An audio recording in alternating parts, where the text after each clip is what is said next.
Sejam todos bem-vindos a mais uma live. Você que está nos acompanhando pelo replay, compartilhe com 3 amigos. Hoje nós iremos começar uma jornada de 100 lives. Luciano, mas 100 lives? Da onde você tirou isso? Sim, eu tirei isso da minha cabeça mesmo. Nós iremos fazer 100 lives, sem tirar de dentro.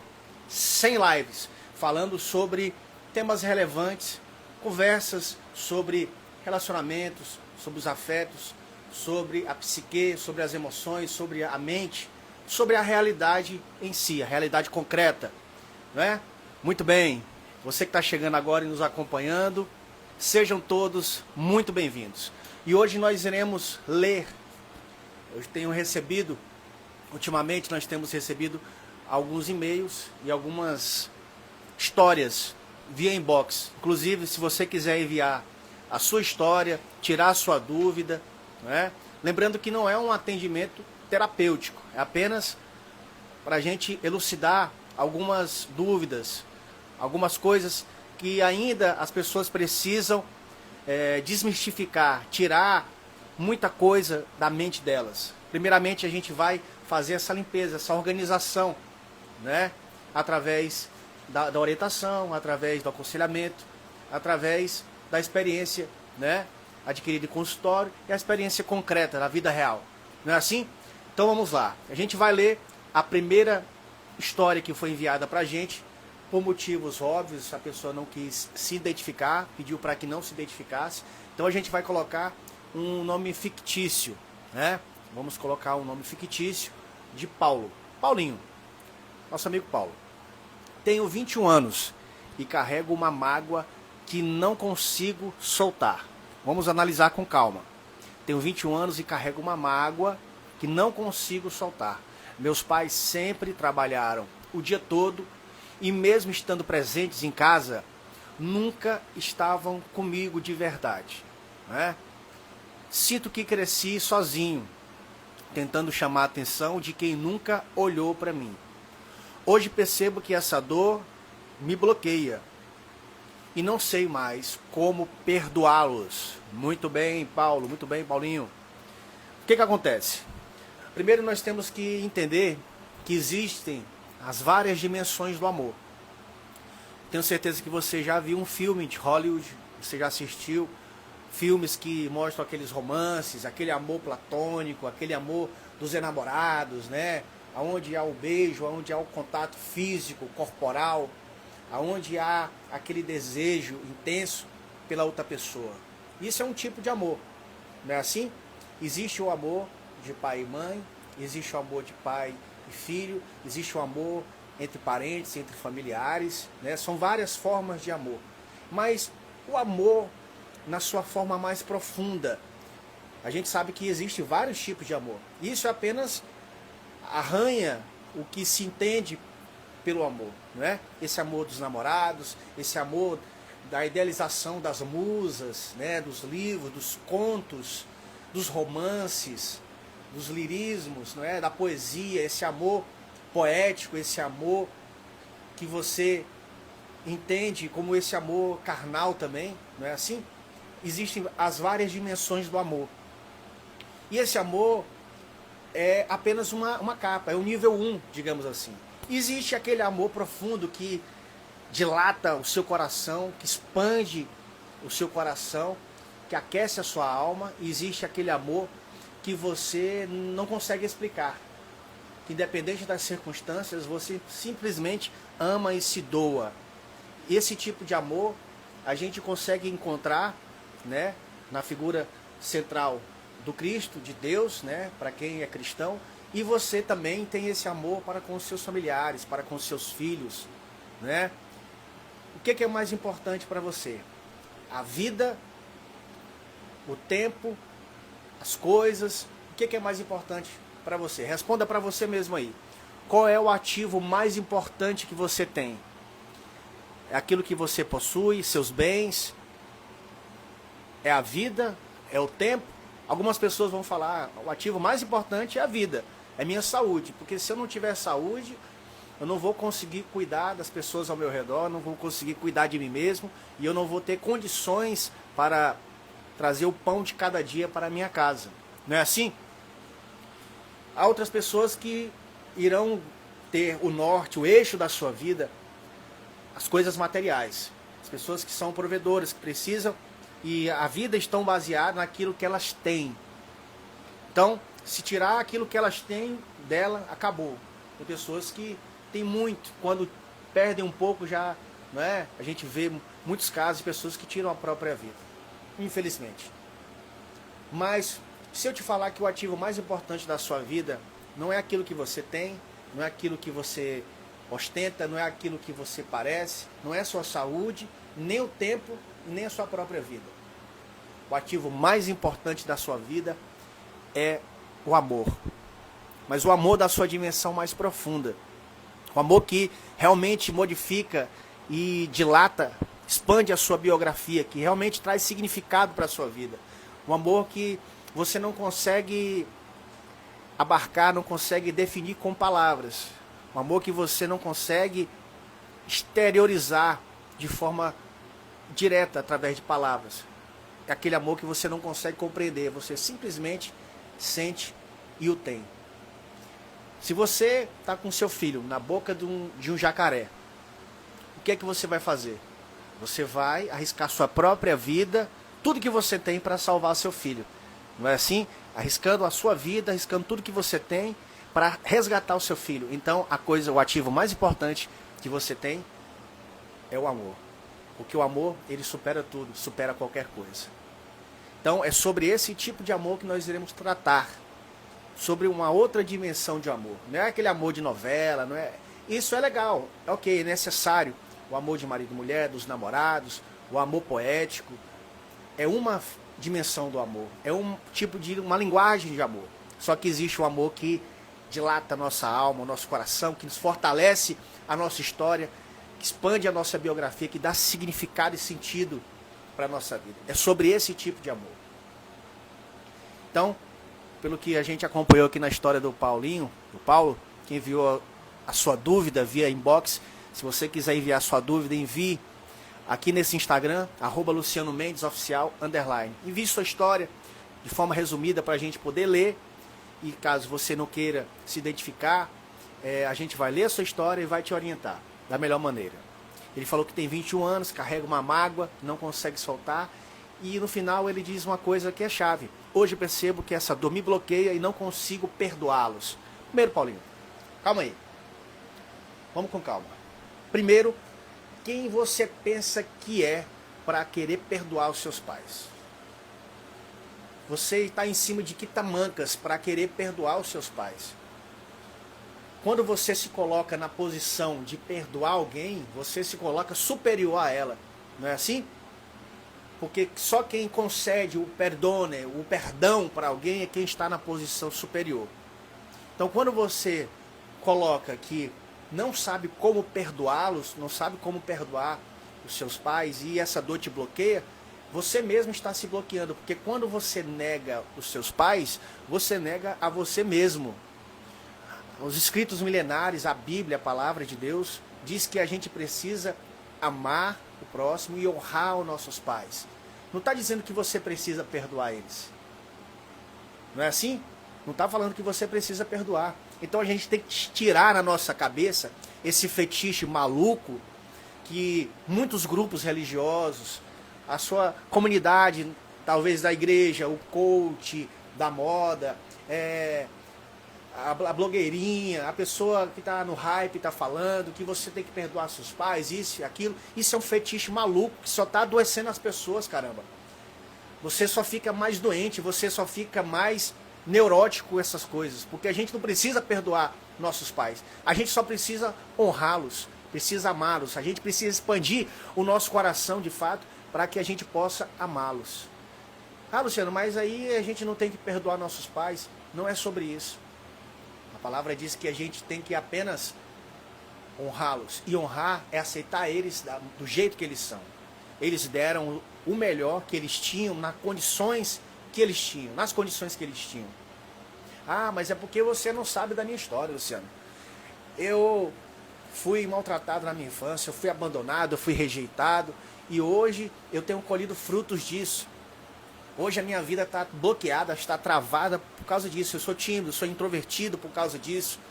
Eu não consigo liberar esse perdão. Você está numa neurose, porque você não precisa perdoar os seus pais, cacete. Quando você se coloca na condição de dar um perdão para alguém, você já se coloca superior. E você não é superior a eles, porque eles te deram a vida. Para que você existisse, via de regra, no limite, eles não te abortaram. Não é? Como a gente vê hoje, massivamente sendo divulgado, que você tem que perdoar seus pais. E não é por aí. Você tem que abrir o seu peito. O amor, ele precisa, a poesia espanhola, tem alguns poemas espanhóis que falam que o amor, ele precisa do contato físico, da carne na carne, como você abrisse essa carne e pudesse tocar nela, como você pegasse uma faca e abrisse esse amor ao meio, né? Quando você tem o contato físico, quando você beija o seu pai, a sua mãe, os seus avós, as pessoas perto de você, quando você tem esse contato, você está, de outro modo, você está se humilhando, se submetendo a eles, honrando eles, através do contato físico. A poesia espanhola, ela fala muito isso, que o amor humano, para ele se concretizar nesse nosso plano físico, nesse nosso plano material, ele precisa desse contato, precisa desse toque, precisa sentir o calor, o afago, é você dar um beijo na testa, é você encostar seu rosto, é você abraçar. Tudo isso faz parte do amor humano. A dimensão do amor humano precisa desse toque, precisa desse contato físico. Não adianta você querer falar, tem gente que fala assim, eu perdoei meus pais, mas foi da boca para fora. Não vai adiantar nada, cacete. Não vai adiantar nada, porque o amor, ele precisa dessa dimensão corporal, precisa desse contato físico. E quando você sai dessas tamancas da vaidade, do ego, da soberba, no fundo, meu filho, nosso amigo Paulinho aqui, ele está sendo soberbo. Ele está sendo soberbo porque ele está na situação de perdoar os pais dele. Você não precisa perdoar seus pais. Você precisa só honrá-los, aceitar eles do jeito que eles são, amá-los do jeito que eles são, acolhê-los, ajudar eles quando eles precisarem. É sobre isso. O amor, ele precisa dessa dimensão. E do toque físico, do abraçar, do beijar no rosto, do beijar na face, né? Do toque físico. O amor, ele precisa dessa dimensão. Então, quando você fala assim, porque eu cresci sozinho, tentando chamar atenção e nunca ninguém olhou para mim. Mas é claro, seus pais precisavam trabalhar, precisavam te trazer o sustento. No limite, você não foi abortado, eles te deram a vida. Esse mito fundacional do seu pai e da sua mãe, eles precisaram se juntar. Mas eu fui fruto de um abuso, eu fui fruto de uma relação que não era permitida. Tudo bem, mas eles se juntaram de forma carnal, de forma física, para que você pudesse vir à vida, para que você pudesse nascer. Eles te deram a vida. Então, nós já nascemos, via de regra, já devendo para os nossos pais. Nós já nascemos devendo. Então, você não tem que perdoá-los, você tem que aceitá-los. E o amor, ele precisa dessa dimensão. O amor, ele precisa do toque. Ele precisa do contato físico para que possa se concretizar. Nós somos seres de carne e osso. E eles nos deram a vida, nos concederam a vida. Luciano, por que você fala isso? Porque é o seguinte, Freud, ele estudava o inconsciente individual. A minha formação é psicanálise, mas a gente vem estudando muito sobre Jung, sobre Lippold-Zong. O Jung, por exemplo, falava sobre o inconsciente coletivo, que são o mundo das ideias, dos arquétipos. Tenho certeza que você já ouviu falar. Só que o Zond, Lippold-Zong, em português, Lippold-Zong, ele propôs o inconsciente familiar. E o que é o inconsciente familiar? O consciente familiar fala que nós herdamos padrões psíquicos e os destinos dos nossos familiares. O princípio de queda e o princípio de sucesso. Nós herdamos da nossa família. Nós somos 50% pai, 50% mãe. E esse inconsciente familiar, ele contém tendências, traumas, desejos reprimidos, que são transmitido gerações após gerações. Vou explicar para você melhor. O que que o Zond, esse teórico que tem uma teoria pouco difundida no Brasil, mas que é muito interessante. Ele propôs o inconsciente familiar. Você repara que alguns filhos seguem os padrões dos pais inconscientemente, padrões, e aí ele estuda, né? Padrões de até mesmo de doenças, de tipo de relacionamentos, de casamentos, padrões de vida, padrões emocionais, padrões mentais, padrões de comportamento, traumas, desejos reprimidos. Tudo isso a gente herda dos nossos pais. E ele se propõe a estudar isso, né? Ele que foi um psiquiatra e um psicanalista, mas ele trouxe a teoria dele do inconsciente familiar, que nós herdamos isso dos nossos pais. E quando você entende isso, você abre os seus horizontes, a sua percepção, o seu olhar, entendendo que todas as suas escolhas de profissões, parceiros, amizade, tudo isso tem uma influência inconsciente da sua família. Dos seus pais, dos seus avós, dos seus bisavós, dos seus tataravós. Quantas gerações não vieram antes de você? Para que você viesse à vida, outras pessoas tiveram que se reproduzir, se cocriar, né? Se procriar. E aí a palavra cocriação, porque nós temos o poder da cocriação, de nos replicarmos, de nos reproduzirmos, não é assim? E expandirmos o nosso sangue, os nossos traços, as nossas características, não é? Seus filhos, você olha, meu filho é minha cara, parece muito comigo. Eu pareço muito com meu pai. Tem hora que você se pega, poxa, eu tô a cara do meu pai, eu tô envelhecendo, tô a cara do meu pai, tô a cara da minha mãe, não é assim? Porque nós herdamos tudo isso de modo inconsciente, essa carga emocional. Isso é que o Zond, esse teórico, ele propõe. Nós temos esse inconsciente familiar. O Freud, ele fala do inconsciente individual. O Jung, o inconsciente coletivo, o mundo dos arquétipos. Já o Zond, ele fala sobre o inconsciente familiar. Então nós repetimos esses padrões familiares. Padrões de fracasso, padrões de doença. Justamente. A teoria dele é muito interessante. Fala que nós repetimos até algumas doenças. Por que alguns filhos morrem da mesma doença dos pais? Você já parou para pensar? Repete os mesmos tipos de relacionamentos abusivos. Eu não gosto da palavra relacionamento tóxico. Eu acho muito bobo. Eu acho uma coisa muito moderninha. Relacionamentos abusivos. Não é assim? E você vai repetindo as culpas. Você vai repetindo as mesmas histórias que muitas vezes não são suas. E você não entende porque você está só repetindo padrões. Repetindo padrões, repetindo padrões. Seu pai morreu na falência, morreu falido, sua mãe. E aí você começa a repetir os mesmos padrões. As mesmas doenças, os mesmos traumas, os mesmos parceiros, as mesmas amizades, as mesmas escolhas. Tudo isso você herda esses padrões psíquicos e esses destinos familiares. A teoria dele é muito interessante. Então, veja que tem coisas que acontecem que não estão no nosso controle. Nós herdamos tudo isso, toda essa carga psíquica, toda essa carga positiva e negativa dos nossos pais. Por isso que nós temos que cuidar da nossa mente, cuidar das nossas emoções. Então, voltando aqui ao assunto do Paulinho, nosso amigo Paulo que enviou a sua dúvida. Você não tem que perdoar seus pais, você tem que aceitar eles do jeito que eles são. Porque quando você nega os seus pais, quando você os nega, você está negando a você mesmo. Nós somos 50% pai, 50% mãe.